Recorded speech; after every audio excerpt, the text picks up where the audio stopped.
Hello, this is Paul Chek. Welcome back to my video blog. Today I'm going to share the beginning of a series of video blogs, which I hope you find interesting and nourishing and inspirational for your own process. We're going to look at Gabor Mate, MD's 7 A's of Healing from his excellent book, When the Body Says No.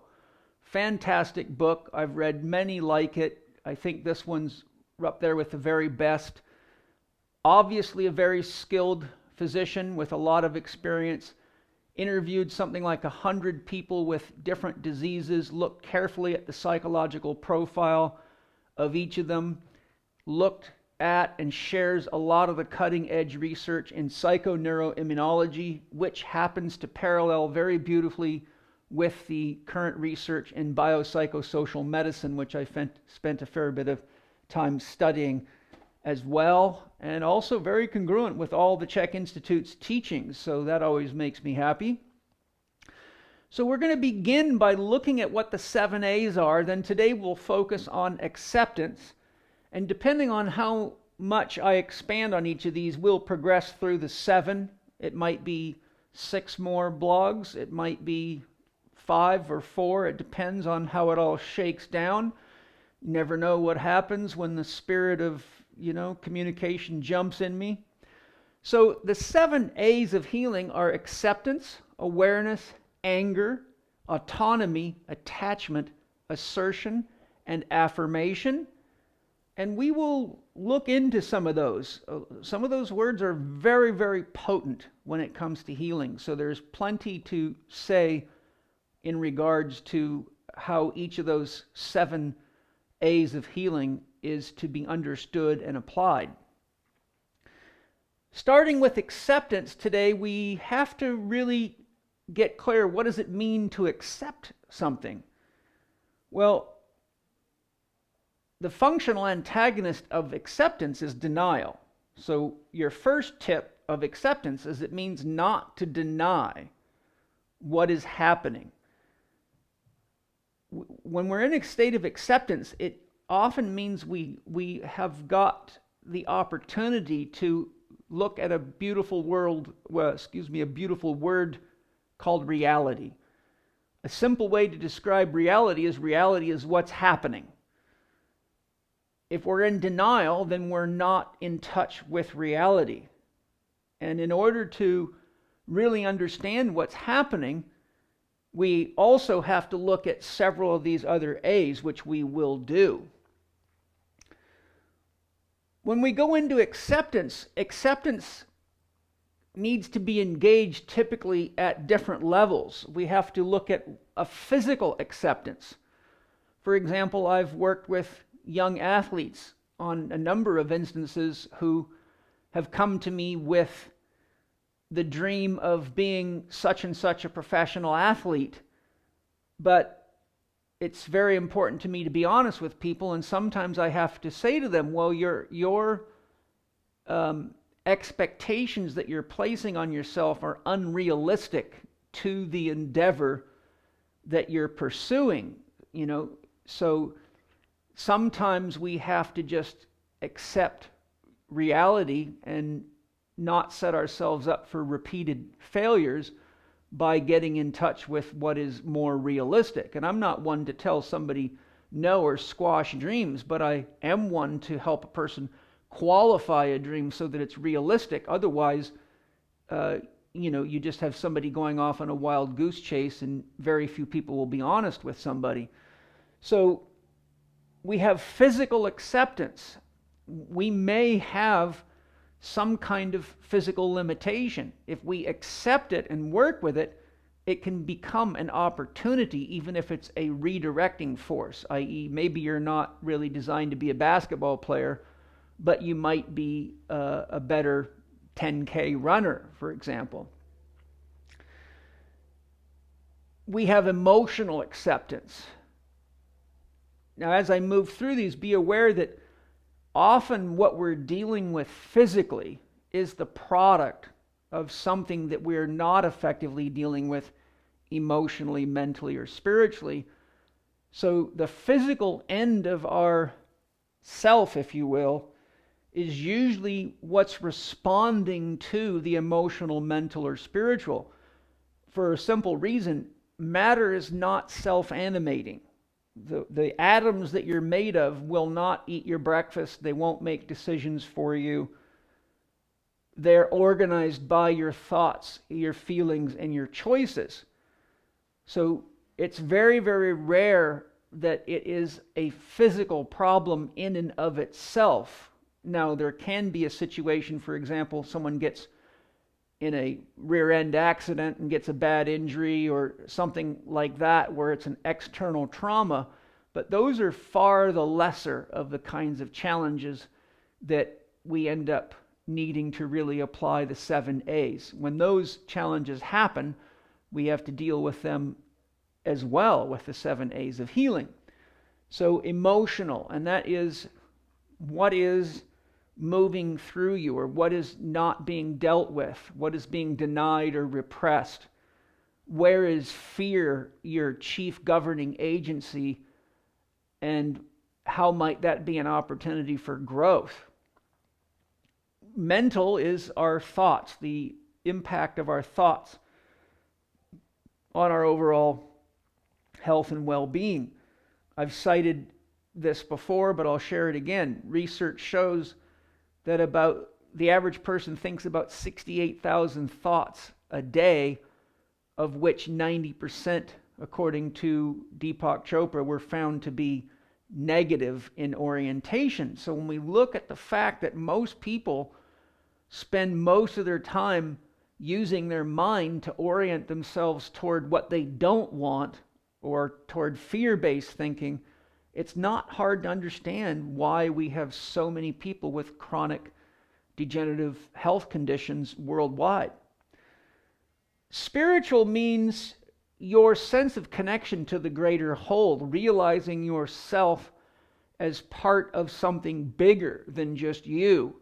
And that realization generally begins in a family and grows from your connection to your family, to your tribe or your social network, to a society, to a culture, to the world, and then to the universe, then to that which is behind the universe, which then gets into your belief about whatever the source is, be it God or the zero-point field or quantum potential, or any number of ways to classify that, the Tao.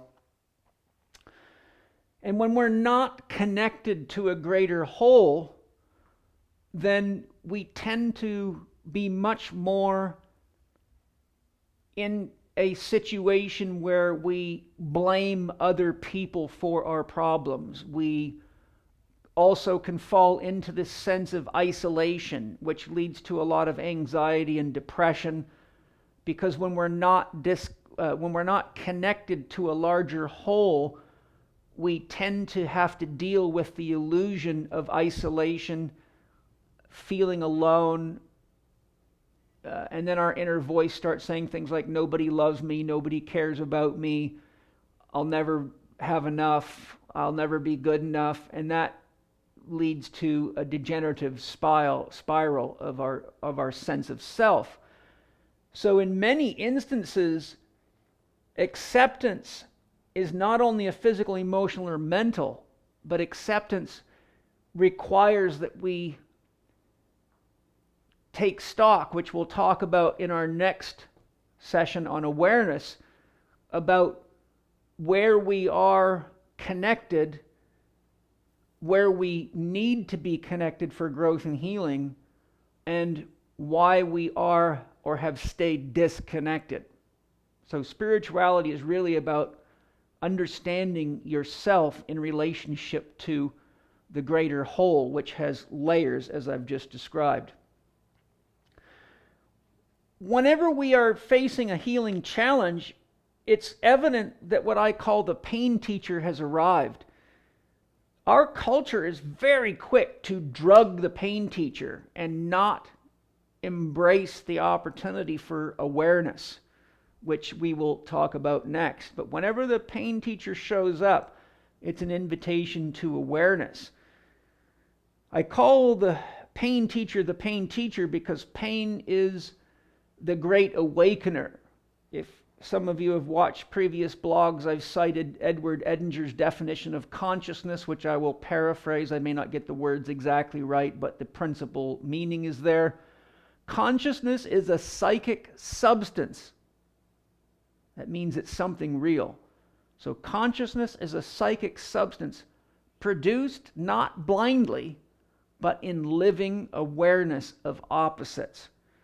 So when we are not being conscious and living in awareness of opposites, we basically invite the pain teacher to help enhance our vision and our perception of reality, which is an invitation to step into our potential for growth, awareness, and healing. So the pain teacher always brings a message. And when we're in a state of healing, and that can be healing from a physical injury, it can be healing from a divorce, the loss of a job, a major disappointment, as I said earlier, a death in the family, a crisis, anything that disrupts our normal sense of flow and connection and wholeness and our ability to fully engage ourselves, our relationships, and our dreams fully, are things that we often need to deal with the issue of acceptance with, and where the pain teacher shows up.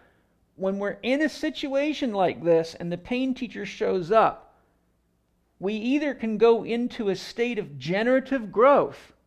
Stress is an opportunity for growth. Stress is an inherent part of growth at all levels of our being, even in nature. So we can capitalize on and engage the opportunity through these 7 A's and related concepts and practices, or we go into a degenerative spiral, which is almost always linked with some form of denial of each of our own responsibility in the process that we're now engaged in. So we don't want to get into this denial issue, because that leads to making our challenges much greater. It causes more repression. It leads to more likelihood diseases will magnify, multiply. Cancer can become spread through the body. Anxiety can become depression, can become suicide. So we really have to be conscious when the pain teacher shows up to embrace the opportunity for growth. And I will be sharing some of Arnold Patton's universal principles that I feel are very appropriate to understand. Next, we can look at the change acceptance cycle, which I teach my more advanced students. This is in the Chek 4-Quadrant Coaching Mastery Program, which you can look at chekinstitute.com, CHEK-institute.com. And this is the kind of thing that I teach the holistic lifestyle coaches through the Chek Institute, starting at level 2 onward, because it's very, very important for all of us to understand. So whenever we're in a situation where healing becomes necessary or wise, we often are facing an activated archetype. So an archetype is a grand idea. So to be a mother is an archetype. To be a father is an archetype. To be a builder is an archetype. All builders are expressions of the archetype builder. All mothers, all fathers, and all children express those archetypes. Archetypes are universal ideas that basically express themselves through human beings. And that's just to keep it kind of straightforward. There are other archetypes. But when we're in a situation where healing, for example, we may have lost a job. Maybe we've been at this job for 15 or 20 years and we've become identified with it. And we might have convinced ourselves that we would be there forever and retire with a pension, and all of a sudden we're facing that that's not a reality anymore. So now we either go into a state of denial or repression or fear or any of these other possibilities, or we accept that maybe we're being drawn into a new archetype. So that new archetype could be moving out of a career as a school teacher, for example, and into a career as a mountaineering guide or something that really gives you a sense of love, wholeness, connection, and inspiration. Now, there are other archetypes as well. So the first thing that we have to do whenever we are facing a healing situation or challenge or crisis is find out what our dream is. That's step number 1 of the Chek 4-step system, which I've talked about extensively on my blogs, and it's in the new How to Eat, Move, and Be Healthy. So if you've got the newest version of How to Eat, Move, and Be Healthy, I put the 4 doctors right in there and showed you how to identify your dream and create supportive core values in the front with the 4 doctors section.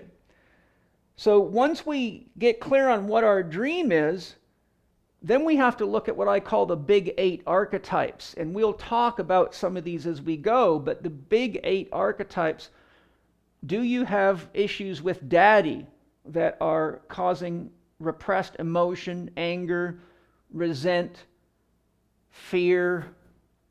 Are you making excuses about how shitty your life is because mommy and daddy did that? So we have to look at our relationship with mother and father and our beliefs about mother and father. Then we have to look at ourselves from the perspective of our childhood and our developmental years and see what unfinished business we may have, whether it be issues of learning to be more responsible, whether it be that we are angry, whether it be that we have taken on bad habits like addictive tendencies with alcohol and eating and other things. So the father, the mother, the child are really like the very core behind which is the Imago Dei, image of deity. So having worked with countless thousands of patients going through a healing crisis of some kind, it's very, very common that inherent in our belief system are ideas about what God wants of us, expects of us, what we must do, must not do. And quite often that creates a very strong binding, almost suffocating effect that leads people to have to repress, deny, hide, live in the closet the things that they've done, such as sexual engagements, drug engagements, and a number of other things that they don't want God or Jesus or someone else up there to know about, which leads to a lifetime of repression and stress that ultimately works in the background. So we've talked about the father, the mother, the child, the Imago Dei, our beliefs about God. Then we have Carolyn Meiss's survival archetypes, the victim. Are we acting out the victim? Is that what's led us into this crisis? We must become aware of that, or we don't heal. In order to get past the survival archetypes that I'm describing now, we've got to engage the archetype and be honest with ourselves. So if we're acting out the victim, then we can look to say, where were we victimized, and maybe now are using that as an excuse that no longer really has any purchase power because it's limiting us. The saboteur, where have we been sabotaged, and are we sabotaging ourselves?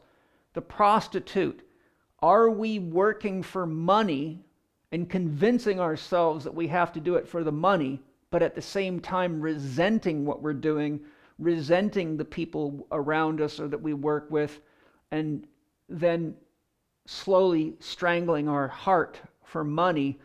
And I'm sure most of you are aware that many people that work for money but not for love end up with a lot of money and a lot of doctor's bills and a lot of diseases and a lot of broken relationships because they're unhappy.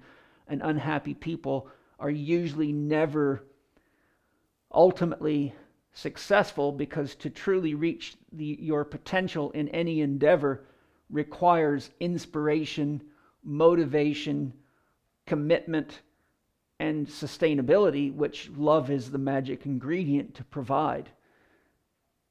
So we've got the victim, the saboteur, the prostitute, and the eternal child, which means to not accept responsibility for yourself as an adult and to provide for yourself and take responsibility for loving yourself, caring for yourself, and doing the things you need to do to build a dream affirmative network and to be responsible and act in ways that we could say are virtuous, to be timely, to be responsible, to be respectful of others, those types of things. And if we're not acting out virtues, then we're acting out vices.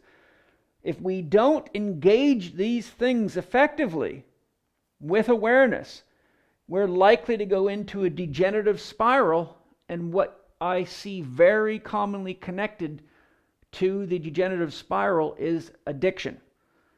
All sorts of addiction. Addiction to work, addiction to exercise, addiction to food, addiction to alcohol, addiction to drugs, addiction to medical drugs, addiction to being a victim, a patient, or a hypochondriac, or a neurotic, addiction to sex, addiction to video games.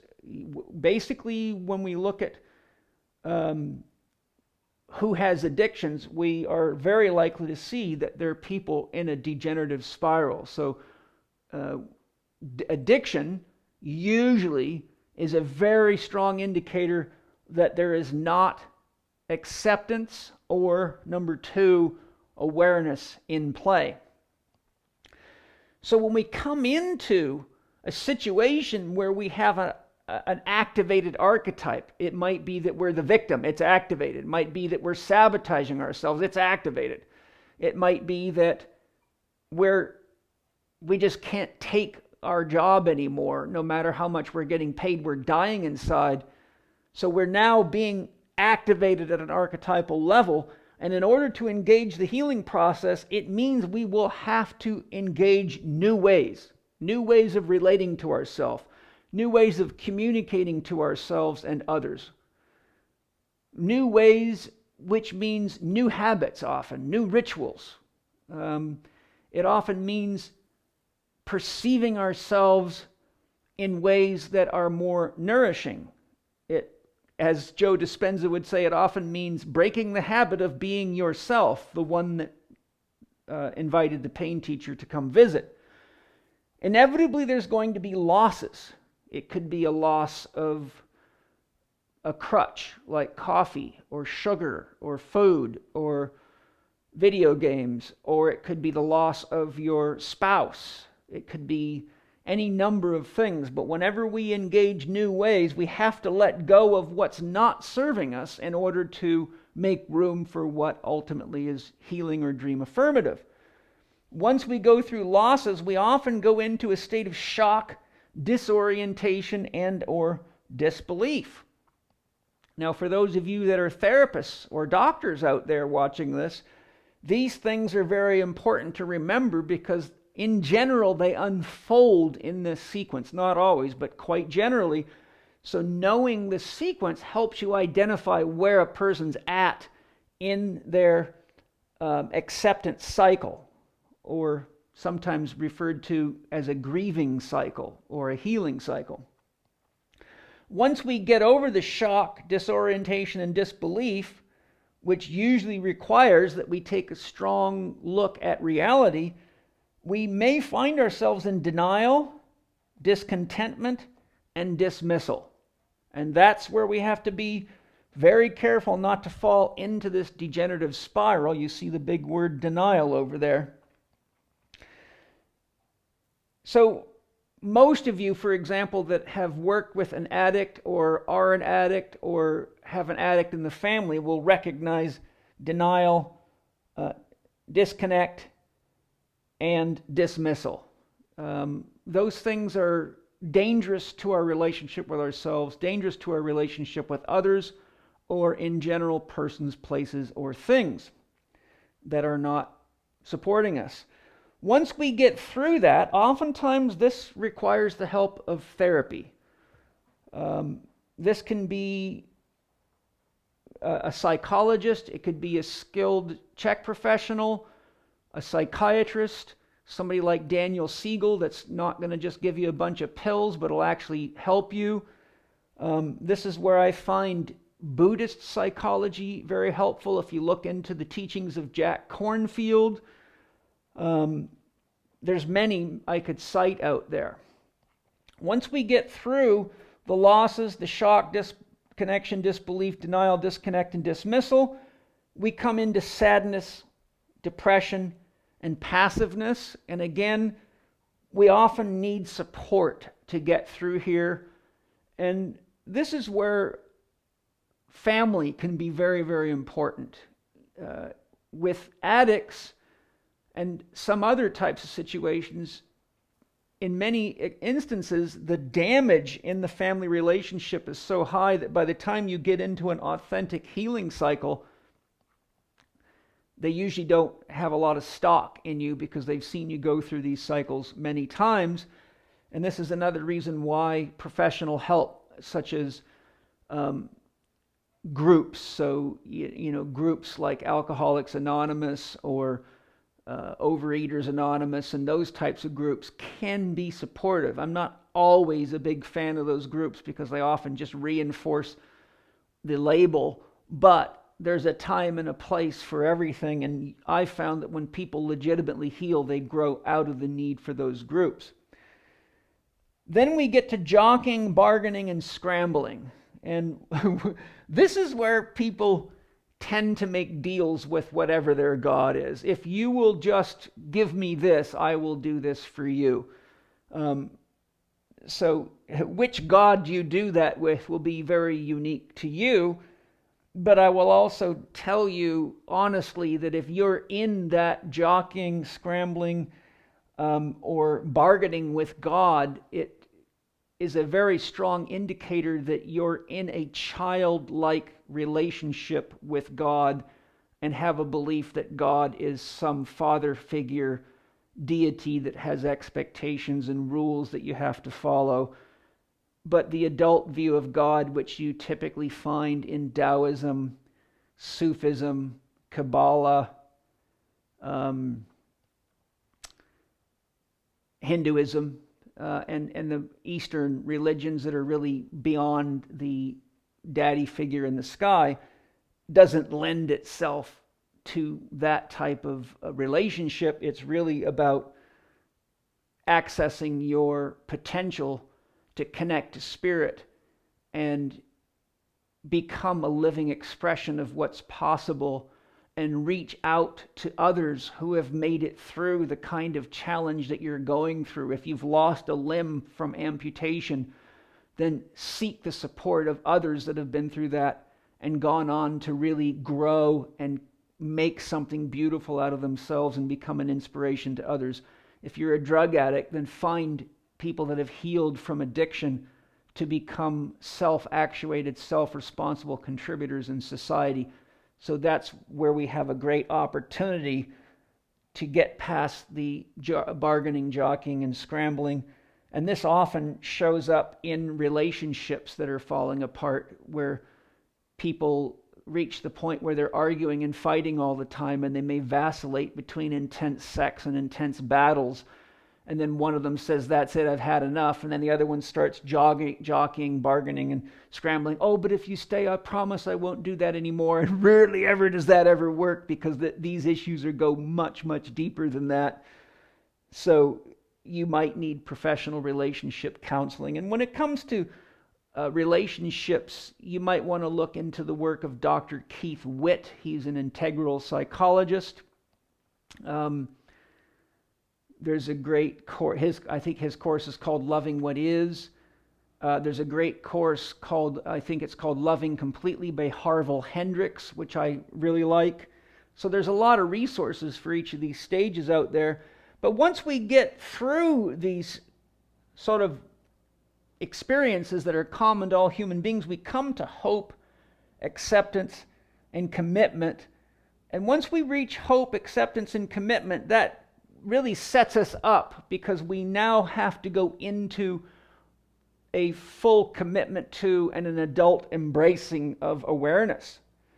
Now, some of the things I'd like to share with you is when it comes to the realities of a healing crisis, we can look to Arnold Patton's universal principles. Penny will put the web address on the screen so you can access Arnold Patton's universal principles. But one of the ones I'd like to share with you right now, because it's very relevant to this acceptance cycle, is universal principle number 7. It's titled Cause and Effect. Arnold Paton and what's his co-author here, Victor R. Beasley, and these are beautiful universal principles. I've used them to help countless numbers of people heal. Universal Principle 7, Cause and Effect, says, I acknowledge the circumstances of my life, and I know that I am responsible for them. Without judging myself or anyone, I take total responsibility for their creation. I now open myself to experience everything according to my ideal. And we'll talk about getting clear on that in our next section. There are no accidents in the universe. We always receive what we want. Many of our wants are subconscious.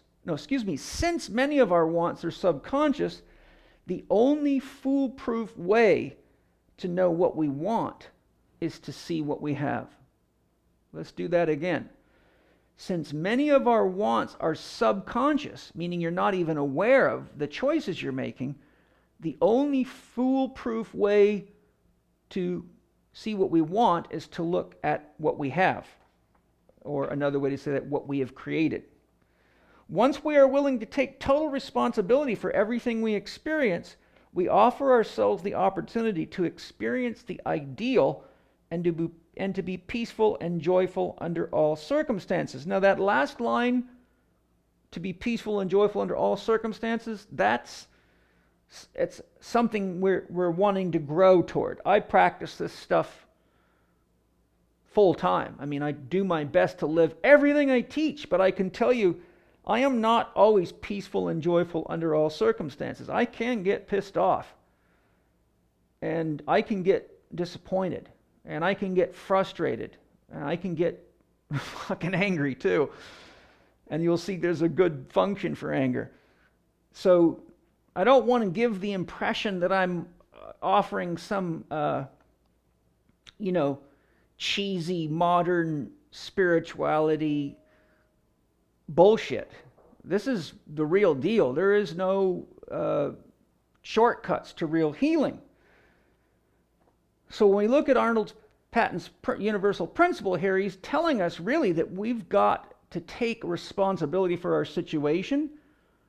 We can't make excuses about it anymore, and we have an opportunity to really embrace the healing and acknowledge that the pain teacher is in our life for a reason. And if you understand universal principles, it means that we're part of a larger whole.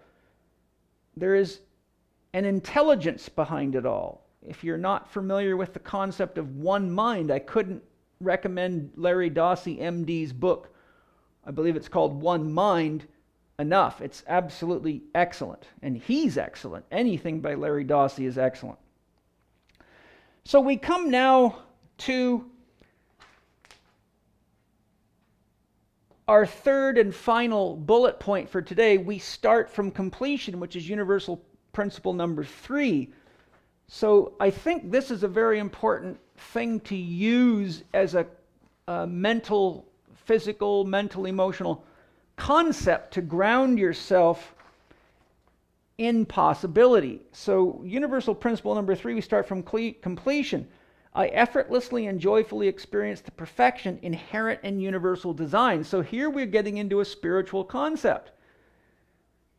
Someone who's an atheist is maybe going to be potentially challenged by that statement, because it's hard to really joyfully experience the perfection inherent in a bunch of rocks and think that's going to fix me, especially when that approach inherently requires about 4 billion years to create the complexity that we have now. So imagine how long it might take to resolve a divorce issue or an addiction issue. If you've got a couple of million years for matter to evolve, then this kind of concept might be challenging for you.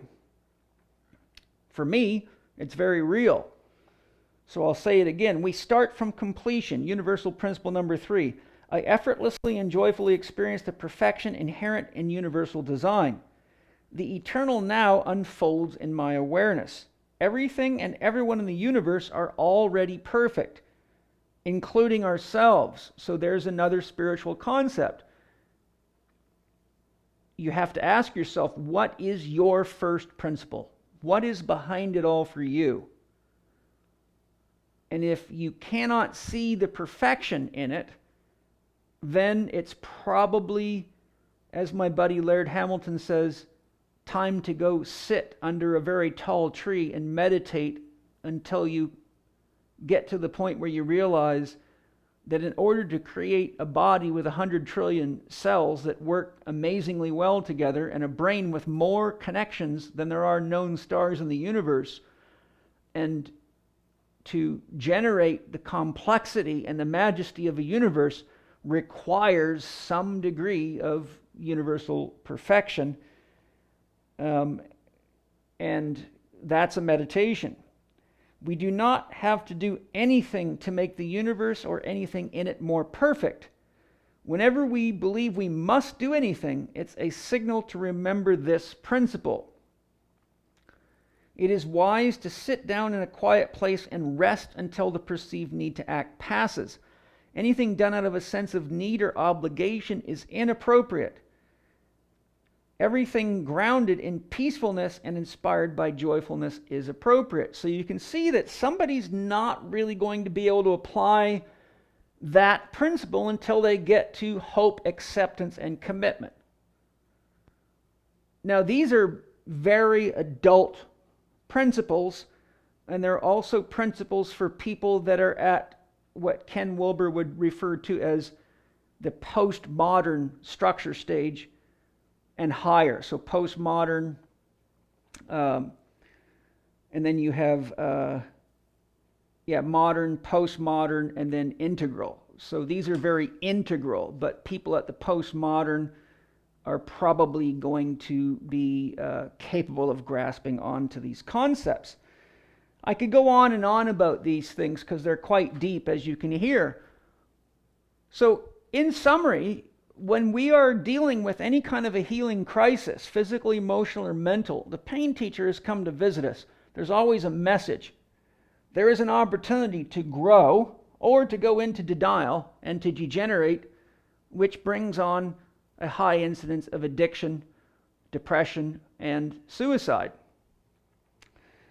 The change acceptance cycle shows us the process that most of us go through and helps us recognize where we're at in the cycle so that we can actually be aware of what kind of process we can expect our client or patient to go through next, or what we can expect most likely for us to start doing next. And like I said, this is not ironclad. This is something that's quite common. You see it fairly consistently in a healing practice. We talked about the big 8 archetypes and how they play out, and we looked at Arnold Patton's universal principle number 7 and number 3. In our next edition, we will get into awareness, and I look forward to sharing much more with you then. Thanks for joining me today. I'm Paul Chek.